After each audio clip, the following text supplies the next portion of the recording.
दुनिया एक बार फिर एक खतरनाक मोड़ पर खड़ी नजर आती है। मशरक़ी वस्ती में बढ़ती हुई कशीदगी, ईरान और अमेरिका के दरमियान पुराना तनाज़ा और हालिया खुफिया रिपोर्ट्स ने एक नया खदशा पैदा कर दिया है। बैनुल-अक़वामी तज्ज़ियाकारों के मुताबिक ईरान ने अमेरिका के एक ऐसे स्ट्रेटेजिक असासे को निशाने पर रखा है जिसकी मालियत तकरीबन 20 अरब डॉलर बताई जा रही है। सवाल ये नहीं कि ईरान हमला करेगा या नहीं, बल्कि सवाल ये है कि अगर हमला हुआ तो इसके असरात कहाँ तक जाएंगे। ये 20 अरब डॉलर का असासा कोई एक इमारत या ईडा नहीं, बल्कि एक मुकम्मल स्ट्रेटेजिक नेटवर्क है जिसमें अमेरिकी बहरी बेड़े, oil transport roads, intelligence systems और खते में मौजूद मिलिट्री इंफ्रास्ट्रक्चर शामिल है। ईरान की नज़र खास तौर पर खलीज फारिस, आबनाए हरमज और बहरे अरब में मौजूद अमेरिकी मफादात पर है। आबनाए हरमज वो मकाम है जहाँ से दुनिया का तकरीबन 20% तेल गुजरता है। अगर ये रास्ता चंद दिन के लिए भी मुतासर हो जाए तो आलमी मईशत हल्का रह सकती है। ईरान की अस्करी हिकमत अमली रवायती जंग पर मबनी नहीं, बल्कि गैर मुतनासिब जंग यानी एसिमेट्रिक वॉरफेयर पर है।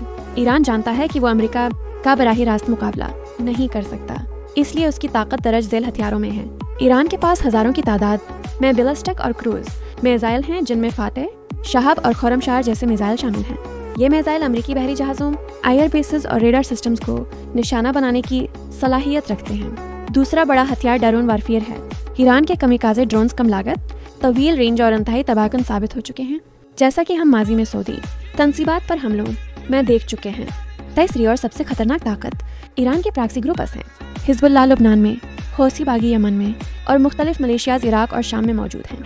ये ग्रुप्स अमेरिकी असासों पर बराह रास्त या बिलवास्ता हमले कर सकते हैं, जिससे अमेरिका के लिए ये साबित करना मुश्किल हो जाता है कि हमला बराह रास्त ईरान ने किया है।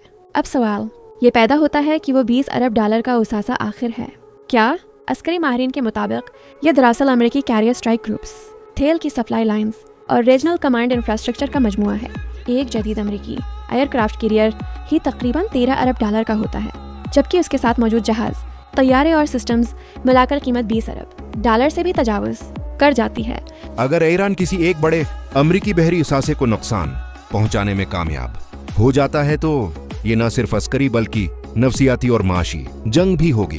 अब आते हैं अमेरिका के मुमकिन जवाबी इक़दामात की तरफ। अमेरिका इस सूरत-हाल के लिए पहले से तैयार बैठा है। खलीज में अमेरिकी ईगिस डिफेंस सिस्टम, पेट्रियट मिसाइल्स और थाद सिस्टम्स तैनात हैं जो मिसाइल हमलों को फजा में ही तबाह करने की सलाहियत रखते हैं। अमेरिका का सबसे बड़ा हथियार इसकी इंटेलिजेंस और सैटेलाइट मॉनिटरिंग है। ईरान के किसी भी बड़े मिसाइल लॉन्च या ध्रुव मूवमेंट को चंद सेकंड्स में ट्रैक कर लिया जाता है। अगर ईरान बराह रास्त हमला करता है तो अमेरिका का रद्द-ए-अमल महदूद नहीं होगा। अमेरिकी अस्करी डॉक्ट्राइन के मुताबिक जवाब ओवरवेलमिंग फोर्स पर मबनी होगा, यानी ईरान के radar, missile launch pads, navy bases और कमांड सेंटर्स को एक साथ निशाना बनाया जाएगा। साथ ही अमेरिका इक्तिसादी मुहाज पर भी हमला करेगा।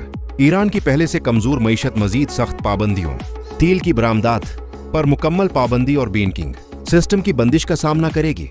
एक और अहम पहलू ये है कि अगर जंग बढ़ी तो इसराइल भी उसमें शामिल हो सकता है, जो ईरान के लिए सूरत-हाल को कई गुना खतरनाक बना देगा। ताहिम ईरान भी ये सब जानता है, इसीलिए वो मुकम्मल जंग के बिजाय कंट्रोल्ड कशीदगी चाहता है। ईरान का मकसद अमेरिका को ये पैगाम देना है कि अगर दबाव बढ़ाया गया तो नुकसान सिर्फ ईरान का नहीं बल्कि पूरी दुनिया का होगा। नतीजा ये निकलता है कि ये जंग सिर्फ हथियारों की नहीं बल्कि एसाब, मईशत और स्ट्रेटजी की जंग है। एक गलत कदम मुशरिक वस्ती को एक ऐसी आग में झुमक सकता है जिसके शाले वाशिंगटन से लेकर बीजिंग तक महसूस किए जाएंगे। दुनिया की नजरें इस वक्त ईरान और अमेरिका पर जमी हुई हैं और सवाल सिर्फ एक है, क्या ताकत अकल पर गालिब आएगी या सफारतकारी आखिरी लम्हे पर कोई रास्ता निकाल लेगी?